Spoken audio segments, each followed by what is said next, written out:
Super Bowl, Seahawks and Patriots. Out in Santa Clara, Seattle laying about 4.5 total, sitting in the mid 40s. And when I look at this matchup, the first thing that jumps out is pretty simple. I think Seattle is just the better football team, not by some massive, unstoppable margin, but enough where over 4 quarters, the differences start to show up. They're more explosive, they're more efficient, and they've been more consistent across the season. If you look at the 2025 numbers, Seattle finished the year in the top 10 in both yards per play and explosive pass rate. They were moving the ball at over 5.8 yards per snap, and they were one of the more efficient early down passing teams in the league. That matters in a game like this because it means they don't have to play from behind the chains.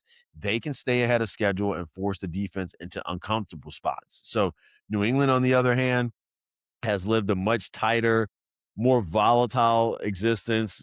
If I'm going to be kind about it, they were bottom half of the league in total offense, under 5.3 yards per play. And a lot of their games were decided by field position, turnovers, and situational football rather than sustained drives. Now, the reason this isn't a total mismatch is because the Patriots are still tough. They're still physical, and they've kept games close all year. They were top 10 in red zone defense and top 10 in rushing yards allowed. You just don't walk into their building and bully them. But the injury news does matter here for this game. So to turn there for a second for Seattle, the big one is rookie safety Nick Emmanwori. Rolled ankle in practice, missed the session, says he feels fine. And, if he plays, that's huge because he's one of the stabilizers in the middle of that defense, a true center field presence who can erase mistakes and punish crossing routes, essentially. If he's limited or ineffective, though, that changes the math for New England's passing game. Suddenly, those in-breaking routes to Diggs, those seam shots to Hunter Henry, those little timing throws over the middle, those become much more realistic in this environment. And so for the Patriots, that team already leans on Drake May's arm all year long. That's not a small um shift for this type of a team. Basically, May finished the season near the top third of the league in passing attempts per game. And even with the turnovers, he never really took the ball out of his hands, right? So I guess he's going to throw is what I mean to say. That's just who they are. Now, on the other side of the ball, though, the Patriots had their own issue. Harold Landry's knee, that's what I was thinking about. He went from limited to not practicing. And if that's, an issue, if he's not right, that's a big problem against the Seattle offense because Landry is one of the few guys that they have who can consistently win off the edge and disrupt the quarterback. So, when you're playing a team like Seattle, pressure is not optimal because if you let their quarterback sit back there clean, then the numbers tell the story. Seattle's passing attack was top 8 in success rate when kept clean, but dropped dramatically when pressure, right? So they're efficient when comfortable, much less so when the pocket starts collapsing.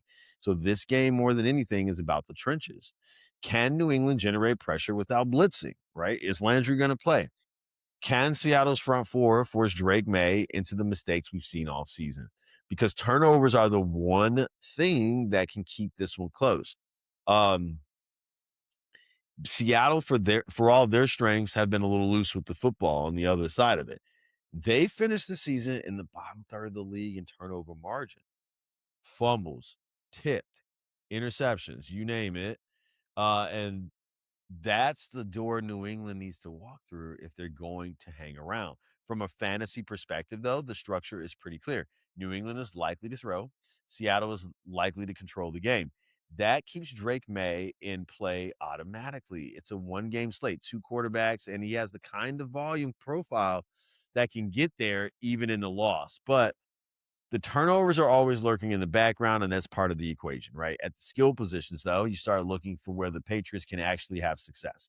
Okay, Hunter Henry stands out because tight ends have been one of the softer spots in the Seattle defense. He's a natural safety valve, especially if May is under pressure. Austin Hooper, as the second tight end, is the kind of cheap touchdown or bust play that swings a slate if he finds the end zone, essentially, right? So if you want to get a little uncomfortable, you can take a shot on Kayshon Boutte, not a high floor play, but in a one-game environment, you're not looking for 8 safe points. You're looking for the guy who catches a 35-yard touchdown that nobody else rostered. Now, on the Seattle side, to ping pong back, it's more about how they apply pressure to New England. The Patriots have been strong against the run all season, top 10 in yards allowed per carry. So this may not be a smash spot for Kenneth Walker from a pure efficiency standpoint, but in a projected winning script, he still has volume and touchdown equity, and that always keeps him relevant.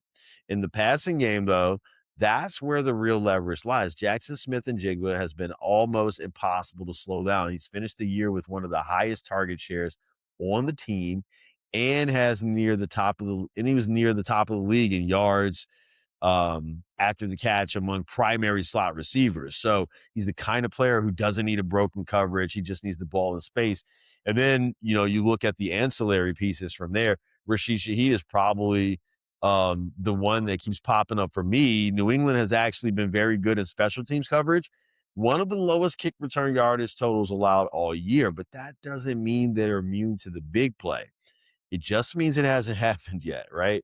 And Shaheed is exactly the type of player who only needs one crease. So one missed tackle, one angle taken too aggressively, and suddenly you've got this 70-yard touchdown that flips the entire slate upside down. And that's the kind of leverage play you look for in the Super Bowl DFS build. Not the guy who gets 6 points, the guy who gets one play that nobody else had. That's what we want.